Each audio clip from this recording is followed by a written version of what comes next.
Good morning, children. Welcome back to my class. Let's continue with lesson 3 Taro's Reward. So, until today, what did we see? We were seeing about Taro, how good he was to his parents and how responsible he felt towards his parents, isn't it? So, what did the father say one evening?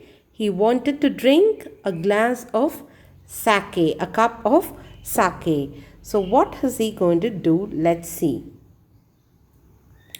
We finished until para 4 in the previous class. Now we are moving on to para 5. So let's see what's going to be there. So until para 4, what did he say?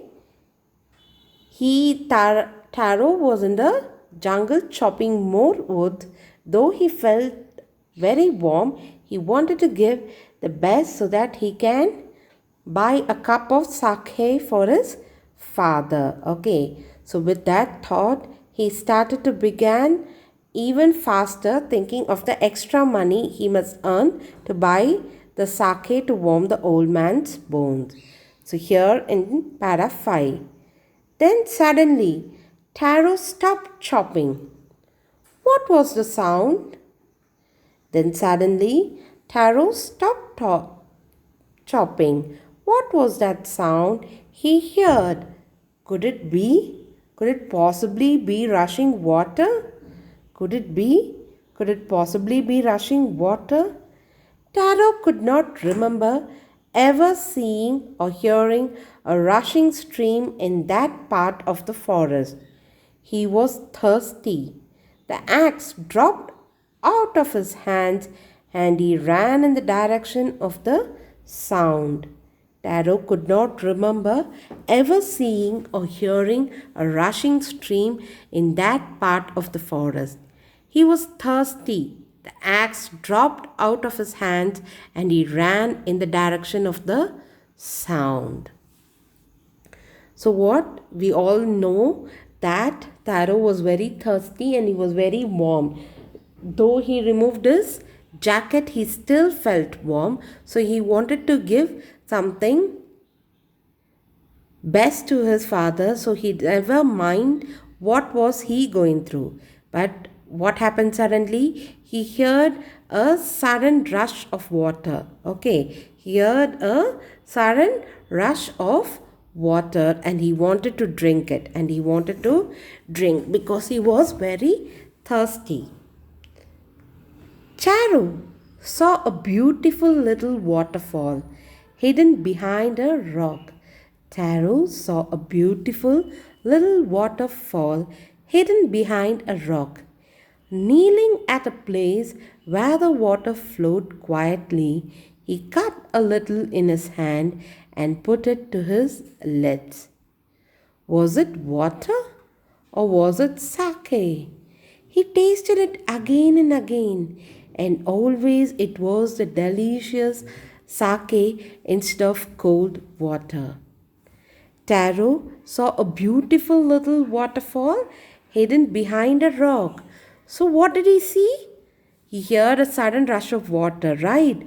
So, when he moved towards it, he saw what?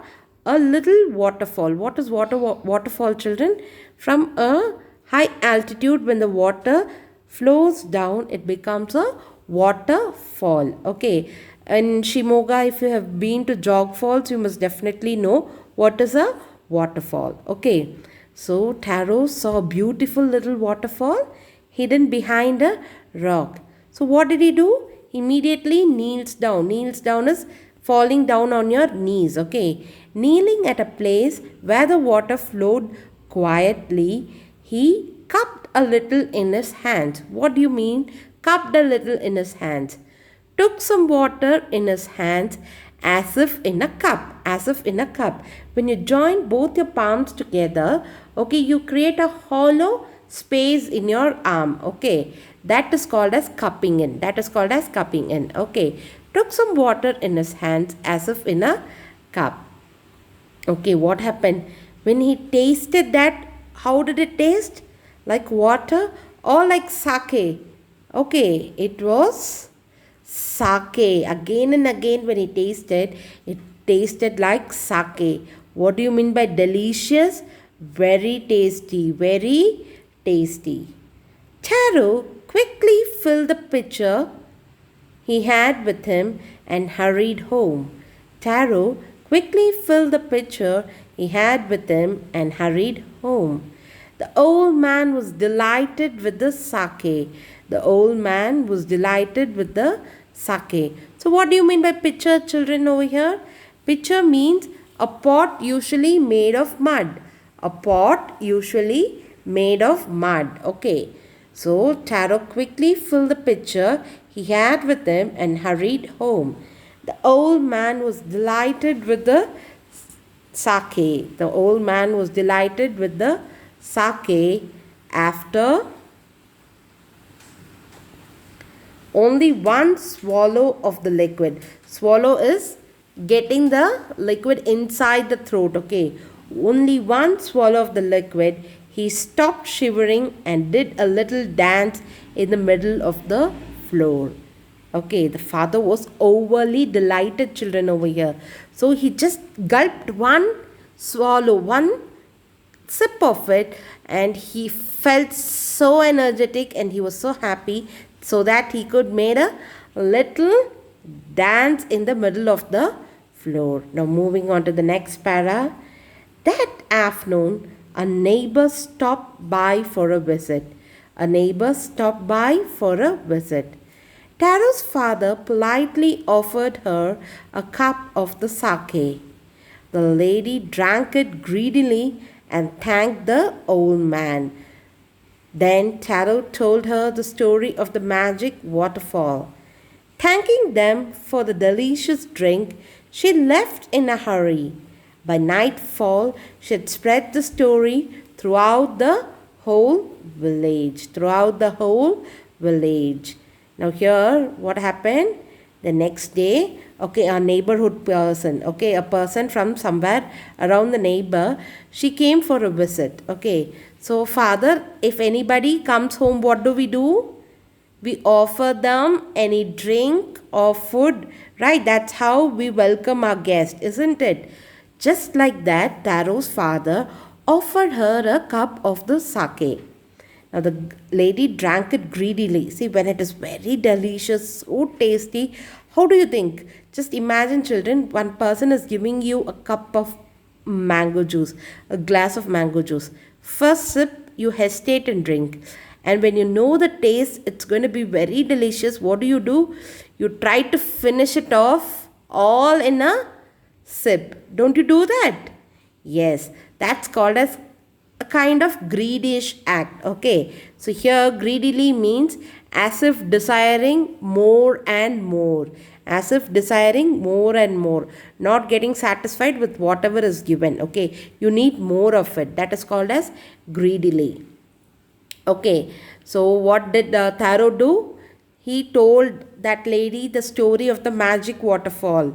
So now this lady, she thanked all of them and she went to the village nearby and spread the news about the waterfall. Okay. That evening, there was a long procession of visitors to the woodcutter's house. Each man heard the story of the waterfall and took a sip of the sake. In less than an hour, the pitcher was empty. The pitcher was empty. Okay, after what had happened, after the lady spreading the news, everybody started to come in a procession. Procession means, okay, like how do I say, a people who comes in a large group in a queue to visit a people, like marriage procession, you say, wedding procession, wherein people from the boys side, everybody walks together and goes to the girls side.